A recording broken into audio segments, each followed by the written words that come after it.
उम्मीद करती हूँ कि आप सब स्वस्थ हैं, सुरक्षित हैं, बहुत खुश हैं और अपनी लाइफ में बहुत अच्छा कर रहे हैं और हमेशा इसी तरह करते रहेंगे।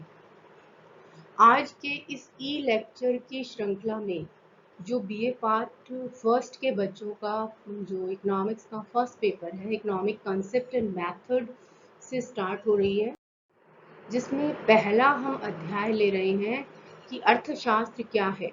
चूंकि ये पेपर कंसेप्ट या आर्थिक अवधारणाओं का है, तो इसमें हम ये समझेंगे कि अर्थशास्त्र क्या है, आर्थिक संगठन क्या है और अर्थव्यवस्था क्या होती है, आधुनिक अर्थशास्त्र का विकास कैसे हुआ है और अर्थशास्त्र हमें क्यों पढ़ना चाहिए।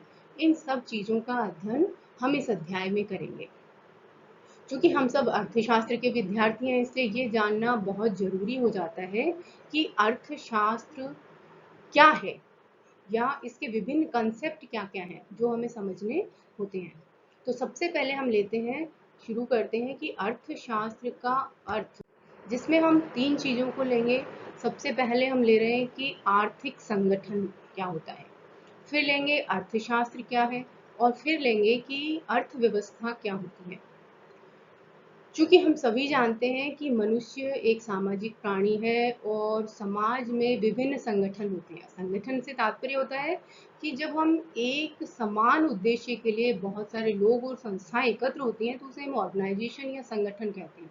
अब बात आती है कि आर्थिक संगठन क्या है। चूंकि हम सभी समाज में रहते हैं और समाज में कई प्रकार के संगठन होते हैं, जैसे धार्मिक हो सकता है, राजनीतिक हो सकता है, सांस्कृतिक हो सकता है, सामाजिक हो सकता है, आर्थिक संगठन हो सकता है, अनेक प्रकार के संगठन होते हैं। तो आर्थिक संगठन क्या होता है, जैसे राजनीतिक संगठन है, उसका उद्देश्य क्या है, अपने राजनीतिक सिद्धांतों को आगे ले जाना या उनका विकास करना। आर्थिक संगठन का उद्देश्य क्या होता है, आर्थिक संगठन जैसा कि इसके नाम से ही हमें पता चलता है कि जिस संगठन में या जिस संगठन में हम उत्पादन, विनिमय और उपभोग इसका अध्ययन करते हैं। क्योंकि अर्थशास्त्र में या आर्थिक जो चीज है उसमें उत्पादन, विनिमय और उपभोग का महत्वपूर्ण स्थान होता है। जैसा कि हम जानते हैं कि पूरा अर्थशास्त्र जो है उपभोग के, उत्पादन और विनिमय के चारों तरफ घूमता है। तो जिस संगठन में उत्पादन, विनिमय और उपभोग का अध्ययन किया जाता है उस संगठन को हम आर्थिक संगठन कहते हैं। अब बात आती है कि अर्थशास्त्र क्या है।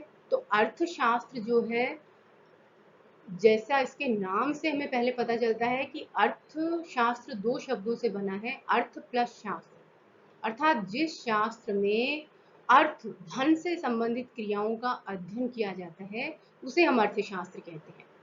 और परंपरावादी अर्थशास्त्रियों ने तो परिभाषा भी इसी प्रकार दी है कि जिस शास्त्र में, जिस विषय में धन से संबंधित क्रियाओं का अध्ययन किया जाता है उसे हम अर्थशास्त्र कहते हैं। ये हम आगे जाके परिभाषाओं में पढ़ेंगे, जिसमें परंपरावादी अर्थशास्त्री इसका संबंध केवल धन से जोड़ते हैं कि जिस शास्त्र में, जिस विषय में, जिस में हम धन को कैसे एकत्र किया जाए इसका अध्ययन करते हैं उसे अर्थशास्त्र कहते हैं। परंतु अर्थशास्त्र की एक और परिभाषा इन्होंने अर्थ जो दिया है वो है कि जो शास्त्र या अर्थशास्त्र जो है, ज्ञान की वह शाखा है जो समाज में जो विभिन्न संगठन विद्यमान है उनके आर्थिक पहलुओं का अध्ययन करता है। क्योंकि हर संगठन में धन की जरूरत पड़ती है, बिना अर्थ के किसी संगठन की का विकास नहीं हो सकता। हर संगठन को आगे ले जाने के लिए, चाहे धार्मिक हो, राजनीतिक हो, सांस्कृतिक हो या सामाजिक हो, धन की जरूरत पड़ती है। उनको अपने आय के स्रोत देखने होते हैं और उनको कैसे खर्च करें, इस सब चीजों की उनको जरूरत पड़ती है। इसलिए हर संगठन का एक आर्थिक पहलू होता है और अर्थशास्त्र क्या करता है, उसके आर्थिक पहलुओं का अध्ययन करता है। अब बात आती है अर्थव्यवस्था। तो अर्थव्यवस्था क्या होती है, जैसा हमने आर्थिक संगठन में कहा कि जिस संगठन का प्राथमिक या प्रमुख लक्ष्य जो होता है या उद्देश्य जो होता है उत्पादन, विनिमय और उपभोग होता है, कि ये किस प्रकार से किए जाए, ये उद्देश्य होता है, वह आर्थिक संगठन होता है। तो अर्थव्यवस्था का मतलब है वह व्यवस्था या वह प्रणाली जिसमें ये तीनों क्रियाएं संपादित होती हैं, उत्पादन, विनिमय और उपभोग। ये सारी क्रियाएं जिस शास्त्र में या जिस व्यवस्था में या जिस प्रणाली में की जाती हैं वह कहलाती है अर्थव्यवस्था। जैसा कि इन्होंने परिभाषा दी है कि वे सभी आर्थिक क्रियाएं तथा वे समस्त लोग जो उत्पादन, विनिमय, उपभोग की क्रियाओं को संपादित करते हैं, उसे हम अर्थव्यवस्था कह सकते हैं। अर्थव्यवस्था कई प्रकार की हो सकती है, पूंजीवादी हो सकती है, समाजवादी हो सकती है, मिश्रित हो सकती है, खुली अर्थव्यवस्था हो सकती है, बंद अर्थव्यवस्था हो सकती है, कृषि प्रधान अर्थव्यवस्था हो सकती है, उद्योग प्रधान अर्थव्यवस्था हो सकती है। इन सबका बाद में हम विस्तृत अध्ययन करेंगे। तो इसमें हमने ये देखा कि आर्थिक संगठन क्या होता है। आर्थिक संगठन जिस संगठन का प्रमुख लक्ष्य उत्पादन, विनिमय और उपभोग की क्रियाओं तक है, संपादित करने तक है, वो कहलाता है आर्थिक संगठन। उसके बाद अर्थशास्त्र। अर्थशास्त्र ये बताता है कि जिस शास्त्र में हम धन से संबंधित क्रियाओं का अध्ययन करते हैं, वो अर्थशास्त्र है। और अर्थव्यवस्था क्या है? वह व्यवस्था या प्रणाली जिसमें उत्पादन, विनिमय और उपभोग को करने वाले लोग और वो प्रक्रिया शामिल होती है। अर्थव्यवस्था में हम ये देखते हैं कि इसको किन लोगों के द्वारा संपादित किया जा रहा है और किस प्रक्रिया के द्वारा संपादित किया जा रहा है, तो वो होती है अर्थव्यवस्था। अब हम थोड़ा आगे चलकर ये देखते हैं कि जब हमने कहा कि ये एक आर्थिक संगठन है, तो हर संगठन में कुछ ना कुछ लोग होते हैं। जैसा मैंने पहले बताया कि संगठन का मतलब होता है जब एक समान उद्देश्य के लिए बहुत सारे लोग और संस्थाएं एकत्र होती हैं, जिनका एक सिमिलर ऑब्जेक्टिव होता है, वो संगठन कहलाता है। तो अब बात आती है कि तो आर्थिक संगठन में कौन कौन से लोग शामिल होते हैं। तो प्राचीन काल में परंपरावादी जो अर्थशास्त्री थे, या प्राचीन समय में जो अर्थशास्त्री थे, वो सरकार को अर्थव्यवस्था में हस्तक्षेप करने का अवसर नहीं देना चाहते थे। वो कहते थे कि सरकार का अर्थव्यवस्था में कोई हस्तक्षेप नहीं होना चाहिए। सरकार का कार्य है सत्ता को चलाना, तो उसे वही कार्य करना चाहिए, उसे अर्थव्यवस्था में कोई हस्तक्षेप नहीं करना चाहिए। इसलिए उन्होंने उस समय आर्थिक संगठन में दो वर्गों को शामिल किया, एक परिवार और दूसरा व्यावसायिक फर्में। क्योंकि हमने कहा कि आर्थिक संगठन का प्रमुख लक्ष्य जो होता है उत्पादन, विनिमय और उपभोग की क्रियाओं को संपादित करना है। तो अब ये दोनों किस तरह से इन क्रियाओं को संपादित करते हैं, इसको जान लेते हैं। परिवार जो होता है वो संगठन का वह भाग है जो कि उपभोक्ता भी होता है और उत्पादक भी होता है। अब बच्चों के मन में ये प्रश्न होगा कि परिवार उपभोक्ता और उत्पादक दोनों कैसे हो सकता है। तो हम इसको ऐसे समझ सकते हैं कि चूंकि हम ये जानते हैं कि उत्पादन जो है वो किसी एक साधन के द्वारा नहीं हो सकता है। उत्पादन के मुख्य रूप से अर्थशास्त्र में हम चार साधनों को मानते हैं।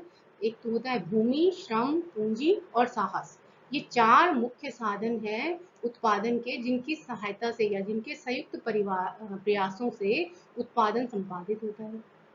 क्योंकि परिवारों के पास भूमि भी है, श्रम भी है, पूंजी भी है और साहस भी है, चारों साधन उनके पास मौजूद हैं। तो परिवार ये उत्पादन के साधन व्यावसायिक फर्मों को उपलब्ध करवाते हैं और व्यावसायिक फर्में इन साधनों की सहायता से उत्पादन प्रक्रिया के द्वारा वस्तुओं का उत्पादन करती हैं। तो इस तरह से परिवार एक उत्पादक हो गया। अब बात आती है कि उपभोक्ता कैसे है फिर। चूंकि परिवारों की अनेक आवश्यकताएं होती हैं, परिवार का मतलब व्यक्ति, व्यक्तियों से परिवार में बनता है और परिवार से समाज बनता है, समाज से देश बनता है। चूंकि व्यक्ति परिवार का हिस्सा है और व्यक्ति की बहुत सारी आवश्यकताएं होती हैं, उन आवश्यकताओं को पूरा करने के लिए उसे बहुत सी वस्तुएं और सेवाएं खरीदनी पड़ती हैं। तो व्यावसायिक फर्मों द्वारा जिन वस्तुओं का उत्पादन किया जाता है, परिवार उन वस्तुओं को अपनी आवश्यकताओं को पूरा करने के लिए खरीदते हैं। इस तरह से परिवार एक उपभोक्ता का कार्य करते हैं। अब बात करते हैं हम व्यावसायिक फर्मों की। व्यावसायिक फर्में जो होती हैं, अर्थशास्त्री कहते हैं कि ये अर्थव्यवस्था में मध्यस्थ का कार्य करती हैं। मध्यस्थ किसके बीच में? परिवार और वस्तुओं के उत्पादन के बीच में। ये फर्में परिवारों से उत्पादन के साधन लेकर और व्यावसायिक फर्में उत्पादन प्रक्रिया के द्वारा उन्हें उपभोग योग्य वस्तुओं में परिवर्तित करती हैं। इस प्रकार हमने देखा कि प्राचीन काल में या प्रारंभिक समय में अर्थशास्त्र के दो मुख्य वर्ग थे। मतलब से आर्थिक संगठन में दो मुख्य वर्गों पर जोर दिया जाता था, एक परिवार और दूसरा व्यावसायिक फर्म। परंतु वर्तमान समय में, क्योंकि परंपरावादी अर्थशास्त्रियों का ये मानना था कि सरकार को आर्थिक कार्यों में कोई हस्तक्षेप नहीं करना चाहिए। वो तो यहाँ तक कहते थे कि सरकार जो भी खर्चा करती है वो अपव्यय और अपव्ययपूर्ण होता है, उसका मतलब वेस्ट होता है, उसका कोई यूज नहीं होता है, और सरकार सोच समझकर कोई खर्चा नहीं करती है। निजी व्यक्ति जो होता है वो सोच समझकर धन को खर्च करता है, तो इसलिए वो परिवार सरकार का हस्तक्षेप उसमें नहीं करने देना चाहते थे। लेकिन वर्तमान समय में हम जानते हैं कि हर सरकार का, हर अर्थव्यवस्था का उद्देश्य है लोगों का अधिक से अधिक कल्याण करना। अब बच्चों का एक प्रश्न हो सकता है कि कल्याण से क्या मतलब है? तो कल्याण का अर्थशास्त्र में कल्याण से मतलब ये लिया जाता है कि जितनी ज्यादा वस्तुओं और सेवाओं का व्यक्ति उपभोग करता है तो उसके जीवन स्तर में वृद्धि होती है। जितनी ज्यादा जीवन स्तर में वृद्धि हो रही है, इसका मतलब उस व्यक्ति का या उस देश का या उस समाज का कल्याण बढ़ रहा है। तो चूंकि उस समय ऐसा कोई उद्देश्य नहीं था, और वर्तमान समय में सरकारों का यह सबसे प्रमुख उद्देश्य होता है कि समाज के अधिक से अधिक कल्याण किया जाए। तो वर्तमान समय में परिवार और व्यावसायिक फर्मों के साथ साथ सरकार भी अर्थशास्त्र का एक महत्वपूर्ण वर्ग बन जाता है। अब हम बात करते हैं थोड़ी आधुनिक अर्थशास्त्र के बारे में। चूंकि अर्थशास्त्र तो बहुत पुराना विषय है, ये सबसे पहले चाणक्य या कौटिल्य ने अर्थशास्त्र नामक पुस्तक लिखी थी, मतलब उस समय से ये चला आ रहा है। लेकिन आधुनिक अर्थशास्त्र का जो विकास है वो हम मानते हैं प्रोफेसर एडम स्मिथ से, मतलब 1776 से हम इसका विकास मानते हैं। इस समय आधुनिक अर्थशास्त्र का जन्म होता है।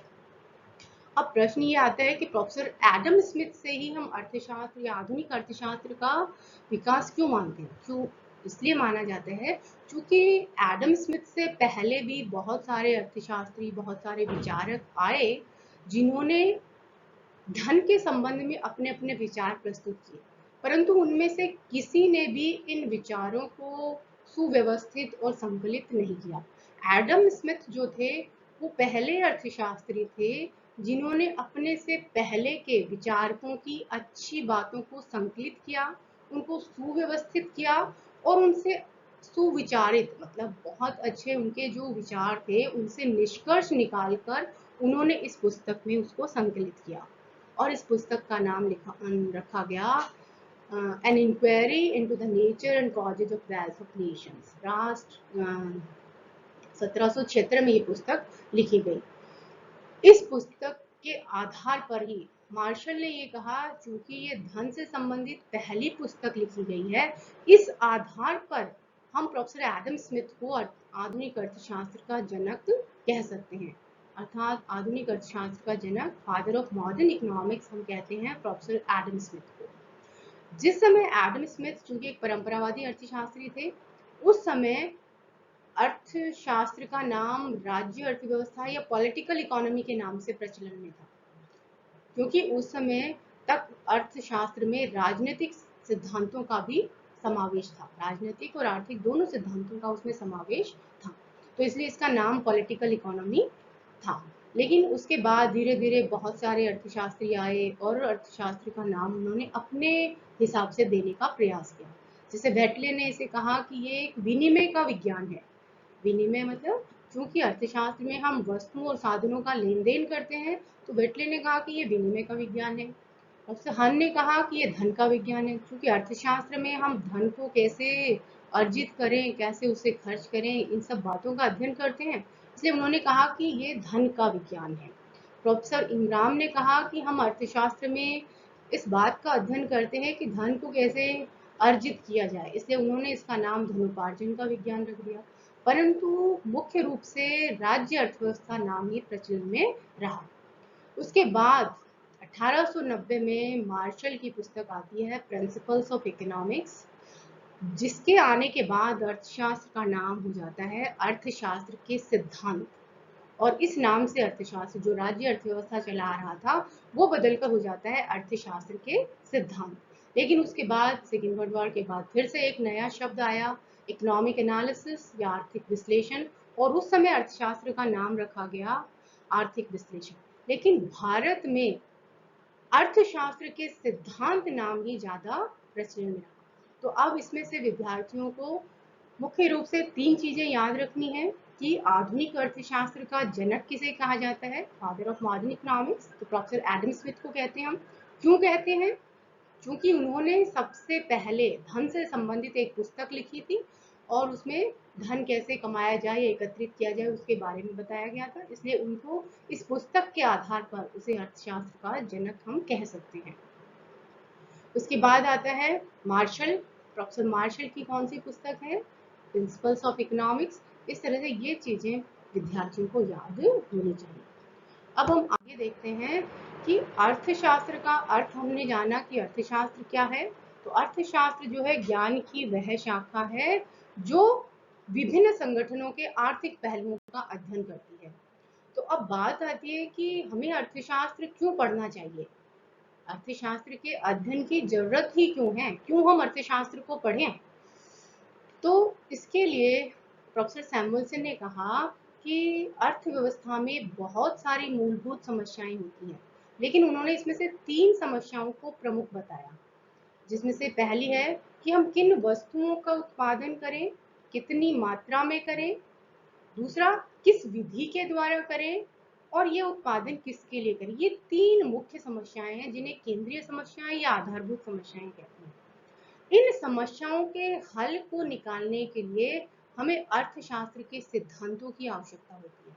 अब प्रश्न ये आता है कि ये समस्याएं पैदा क्यों होती हैं, क्यों हमें ये सोचना पड़ता है कि हम किन वस्तुओं का उत्पादन करें, कितनी मात्रा में करें, किस विधि के द्वारा करें और किसके लिए करें, इस उत्पादन का वितरण हम किसको करें।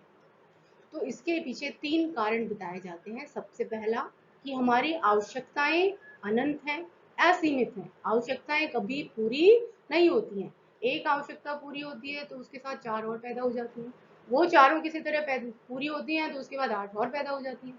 इस तरह से आवश्यकताएं कभी खत्म न होने वाला एक जाल है जो हमेशा चलता रहता है। दूसरा, हमारे रिसोर्सेज लिमिटेड हैं, साधन हमारे सीमित है। यदि हम व्यक्ति को लें तो एक व्यक्ति की इनकम या आय सीमित है कि वो जितनी उसको मिलेगी महीने में उतनी ही है, उससे ज्यादा कम वो नहीं हो सकती है। तीसरा, जो सीमित साधन है उनका यदि एक ही उपयोग होता तो भी शायद ये समस्याएं पैदा न होती, लेकिन उस साधन के भी अनेक वैकल्पिक उपयोग हैं, ऑल्टरनेटिव यूजेस हैं उस साधन के। तो इस कारण से ये 3 मुख्य कारण हैं जिसके कारण से अर्थव्यवस्था में ये जो हमने समस्याएं देखी ये पैदा होती हैं। तो अब थोड़ा सा हम ये देख लें कि ये समस्याएं क्या क्या हैं। तो इसमें सबसे पहली समस्या है कि किन वस्तुओं का व कितनी मात्रा में उत्पादन किया जाए। तो सबसे पहली समस्या हमारे सामने आती है कि किन वस्तुओं का उत्पादन करें। अब फिर से प्रश्न होता है कि किन वस्तुओं का मतलब कितनी तरह की वस्तुएं होती हैं, बच्चे बोल सकते हैं कितनी तरह की वस्तुएं होती हैं अर्थव्यवस्था में। तो अर्थव्यवस्था में मुख्य रूप से हम लें तो वस्तुओं को 2 भागों में बांट सकते हैं, एक खाद्यान्न वस्तुएं और दूसरी पूंजीगत वस्तुएं, या दूसरी तरह से कहें तो मध्यवर्ती वस्तुएं और अंतिम वस्तुएं। तो अब प्रश्न होता है कि मध्यवर्ती वस्तु और अंतिम वस्तु में अंतर क्या है। तो अंतिम वस्तु का मतलब होता है वह वस्तु जिसका उपभोग करने के बाद वह बिल्कुल समाप्त हो जाती है, वह वस्तु बिल्कुल खत्म हो जाती है। जैसे रोटी हमने बनाई, खाई और वो समाप्त हो गई, इसका मतलब रोटी क्या है, अंतिम वस्तु है। कपड़ा हमने पहना और वो धीरे धीरे फट गया या खराब हो गया, इसका मतलब वो खत्म हो गया, वो समाप्त हो गया, इसका मतलब वो अंतिम वस्तु है। अब मध्यवर्ती वस्तु कौन सी होती है, मध्यवर्ती वस्तु का मतलब होता है वह वस्तु जो और अधिक उत्पादन के काम में ली जाती है। जैसे जितनी भी मशीनें होती हैं या पूंजीगत सामान जो होता है वो मध्यवर्ती वस्तु होता है। उन मशीनों का उपयोग हम उत्पादन को और अधिक करने में काम में लेते हैं। तो इस तरह से हमारे पास मुख्य रूप से हमने 2 तरह की वस्तुएं ली, एक खाद्यान्न वस्तुएं और एक पूंजीगत वस्तुएं। तो अब अर्थव्यवस्था को ये निश्चित करना पड़ता है कि हम कौन सी वस्तु का उत्पादन करें और कितनी मात्रा में करें। यदि हमें एक ही वस्तु का उत्पादन करना है, खाद्यान्न वस्तु का उत्पादन करना है, तो सारे साधन हम खाद्यान्न वस्तु के उत्पादन में लगा देंगे। यदि हमें पूंजीगत वस्तु का उत्पादन करना है तो संपूर्ण साधन हम पूंजीगत वस्तु के उत्पादन में लगा देंगे। लेकिन ऐसा संभव नहीं है, हमें दोनों ही तरह की वस्तुओं का उत्पादन करना पड़ता है। खाद्यान्न वस्तुएं भी हमें जरूरत पड़ती है और पूंजीगत वस्तुओं की भी जरूरत पड़ती है। अब ये समस्या इसलिए पैदा होती है क्योंकि हमारे साधन, जैसा हमने पहले देखा, कि सीमित है और उन साधनों के वैकल्पिक उपयोग है। तो यदि हम एक वस्तु के उत्पादन को, खाद्यान्न वस्तु के उत्पादन को बढ़ाएंगे, तो पूंजीगत वस्तु के उत्पादन को कम करना पड़ेगा, और यदि पूंजीगत वस्तु का उत्पादन बढ़ाएंगे तो खाद्यान्न वस्तु का उत्पादन कम करना पड़ेगा। तो इस तरह से हमें सबसे पहले ये सोचना पड़ेगा, ये निश्चित करना पड़ेगा कि हम कौन सी वस्तु का हमारे देश में ज़्यादा आवश्यकता है, तो हम ज़्यादा साधन उस वस्तु के उत्पादन में लगाएंगे, और जिस वस्तु की हमें कम आवश्यकता है उसमें हम कम साधनों को लगाएंगे। तो इससे हमें ये डिसाइड करने के बाद कि कौन सी, तो हर देश अपनी आवश्यकताओं के अनुसार, अपने देश की परिस्थिति के अनुसार ये निर्धारित करता है कि किन वस्तुओं का उत्पादन करे और कितनी मात्रा में करे। अब जब हमने ये निश्चित कर लिया कि हम किस वस्तु का उत्पादन करें और कितनी मात्रा में करें, तो दूसरी समस्या फिर हमारे सामने आ जाती है कि हम किस विधि के द्वारा ये उत्पादन करें। अब फिर से बच्चे सोचेंगे कि ये क्या बात हुई, कितनी विधियां हैं उत्पादन करने की। तो मुख्य रूप से हम लें तो दो तरह की उत्पादन की टेक्निक्स हैं। एक है लेबर इंटेंसिव या श्रम गहन तकनीक, और एक है कैपिटल इंटेंसिव या पूंजी गहन तकनीक। मुख्य रूप से हमारे यहाँ पर दो तरह की तकनीक को हम काम में लेते हैं। तो ये निर्भर करता है उस देश के साधनों पर, कि जिस देश में जो साधन प्रचुरता में है उस देश को उस विधि को अपनाना चाहिए। जैसे भारत जैसे जो देश हैं जहाँ पर श्रम का बाहुल्य है, भारत को जवान देश कहा जाता है, सबसे जवान क्यों कहा जाता है, क्योंकि यहाँ पर यंग जो पॉपुलेशन है, वर्किंग जो पॉपुलेशन है, वो सबसे ज्यादा है। विश्व की सबसे ज्यादा वर्किंग पॉपुलेशन जो है इंडिया में है, इसलिए इसको यंग इंडिया या जवान भारत को जवान देश कहते हैं। क्योंकि हमारे देश में श्रम का बाहुल्य है, इसलिए हमारे देश को श्रम गहन तकनीक को अपनाना चाहिए। यदि हम श्रम गहन तकनीक को अपनाते हैं तो इससे देश का विकास और तेजी से होगा। क्यों होगा? क्योंकि यदि हम श्रम गहन तकनीक को अपनाते हैं तो जो बेरोजगार लोग हैं, जो इतना बाहुल्य हमारे पास श्रम का है, उसको रोजगार मिलेगा।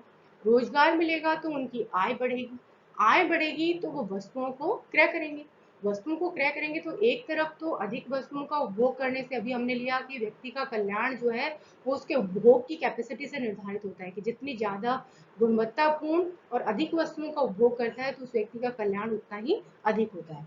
तो चूंकि व्यक्ति की इनकम बढ़ेगी तो वो अच्छी गुणवत्तापूर्ण वस्तुओं का अधिक मात्रा में, मतलब क्वालिटेटिव और क्वांटिटेटिव दोनों तरीके से अधिक वस्तुओं का उपभोग करेगा। ऐसा करने से उसके स्वास्थ्य में सुधार होगा, उसके कौशल का विकास होगा और उसकी काम करने की क्षमता बढ़ेगी। काम करने की क्षमता बढ़ेगी तो और ज्यादा काम करेगा और इससे देश में और ज्यादा इनकम का आय अर्जित होगी। दूसरी तरफ क्या होगा, जब वस्तुओं का ज्यादा हम क्रय करेंगे तो वस्तुओं का उत्पादन बढ़ाना पड़ेगा, वस्तुओं का उत्पादन बढ़ाना पड़ेगा तो फिर से और ज्यादा लोगों को रोजगार मिलेगा। इस प्रकार से यदि जो देश, जिस उसके पास जिस साधन का बाहुल्य है, यदि उसका वो उस तकनीक का वो प्रयोग करता है तो उस देश का विकास और तेजी से होता है। अब जो विकसित देश हैं वो यदि श्रम गहन तकनीक को अपनाते हैं तो उनको इससे कोई फायदा नहीं होगा, क्योंकि वहां पे तो ऑलरेडी श्रम कम है। श्रम कम है तो वो महंगा है, महंगा है तो उत्पादन की लागत ज्यादा हो जाएगी, लागत ज्यादा होगी तो वस्तुएं महंगी होंगी, और महंगी होंगी तो उसको लोग कम खरीदेंगे। जैसे कि मांग का नियम हम पढ़ते हैं, आगे बढ़ेंगे तो उसमें ये है कि जैसे ही प्राइस बढ़ेगी तो डिमांड कम हो जाती है। तो इसलिए उन देशों को पूंजी गहन तकनीक को अपनाना चाहिए, क्योंकि वहां पर पूंजी बाहुल्य में है और सस्ती है, इसलिए पूंजी को प्रयोग करके वो ज्यादा वस्तुओं का उत्पादन कर सकते हैं और देश का विकास हो सकता है। इस तरह से हम ये निर्धारित करेंगे, अर्थशास्त्र में ये निर्धारित किया जाता है कि हमें कौन सी तकनीक को अपनाना चाहिए। अब ये निर्धारित होने के बाद कि हम किस तकनीक से उत्पादन करें, अगला हमारा जो समस्या है या अगला हमारा जो प्रॉब्लम है वो है कि ये उत्पादन जब हो गया तो ये किसके लिए किया गया है, इस उत्पादन को हम किसको दें, इसका उत्पादन का वितरण हम किस में करें। तो हम सभी जानते हैं कि जो उत्पादन है वो मुख्य रूप से 4 साधनों के संयुक्त प्रयासों का परिणाम है। हमने लिया भूमि, श्रम, पूंजी और साहस। तो चूंकि ये 4 साधनों ने मिलकर किया है तो हमें इसका डिस्ट्रीब्यूशन भी इन चारों में करना पड़ेगा। अब कैसे करना पड़ेगा, किसको कितना मिले, भूमि को कितना मिले, श्रम को कितना मिले, पूंजी को कितना मिले, साहस को कितना मिले, कितनी मात्रा में उत्पादन का हिस्सा इन साधनों को मिले, ये कैसे निर्धारित करें। तो अर्थशास्त्र में कुछ नियम होते हैं जिनकी सहायता से ये निर्धारित करते हैं कि जिस साधन ने जितना योगदान दिया है उसके आधार पर उसको उत्पादन का हिस्सा मिलना चाहिए। यदि इस आधार पर हम उत्पादन का वितरण करते हैं तो इससे अर्थव्यवस्था में आय और धन के वितरण की समानता जो है वो बढ़ती है और इससे अर्थव्यवस्था का विकास होता है। क्योंकि एक विकसित अर्थव्यवस्था का एक मुख्य लक्षण ये भी है कि जिस देश में आय और धन के वितरण में जितनी ज्यादा समानता होगी वो देश उतना ही ज्यादा विकसित होगा। तो इस तरह से हमने ये 3 समस्याएं ली कि किस तरह इस इन समस्याओं के हल के लिए, ये 3 मुख्य समस्याएं हैं, इसके अलावा और भी बहुत सारी समस्याएं हो सकती हैं और होती भी हैं अर्थशास्त्र में, अर्थव्यवस्था में। तो उनके अध्ययन के लिए जो नियम होते हैं वो अर्थशास्त्र में होते हैं। उन नियमों का अध्ययन हम अर्थशास्त्र में करते हैं कि इन समस्याओं का हल हम कैसे निकालें, इसलिए हमें अर्थशास्त्र के अध्ययन की आवश्यकता होती है। या हम साधारण भाषा में कहें कि अर्थशास्त्र में चूंकि हम धन कमाने के तरीकों के बारे में कि कैसे तो हम धन को कमाएं और किस तरह से खर्च करें, इसका अध्ययन करते हैं। तो साधारण रूप से या सिंपल तरीके से हम ये कह सकते हैं कि अर्थशास्त्र क्या है, जो ये बताता है हमें कि हम धन को कैसे ज्यादा से ज्यादा अर्जित करें और उसको किस प्रकार से खर्च करें जिससे हमारी ज्यादा से ज्यादा अधिकतम आवश्यकताएं संतुष्ट हो सकें। तो चूंकि हर व्यक्ति का भी यही उद्देश्य होता है, आप लोग पढ़ रहे हो, आपका भी यही उद्देश्य है कि किस तरह से नौकरी लगे, हम ज्यादा धन कमाएं और अपनी आवश्यकताओं को पूरा करें। इसलिए मुझे लगता है कि हर एक विद्यार्थी को अर्थशास्त्र को पढ़ना चाहिए। अर्थशास्त्र एक ऐसा विषय है जो हर स्टूडेंट को आना चाहिए, क्योंकि धन कमाना और खर्च करने के तरीके के बारे में हर व्यक्ति जानना चाहता है। हर व्यक्ति की ये एक मूलभूत आवश्यकता होती है कि वो किस तरह से धन को कमाए और किस तरह से खर्च करे। इसलिए हर स्टूडेंट को इकोनॉमिक्स पढ़नी चाहिए। मैं उम्मीद करती हूँ कि ये आपको समझ आया होगा। धन्यवाद। अब अगले लेक्चर में हम लोग लेंगे अर्थशास्त्र की परिभाषाओं के बारे में अपन बात करेंगे। Thank you.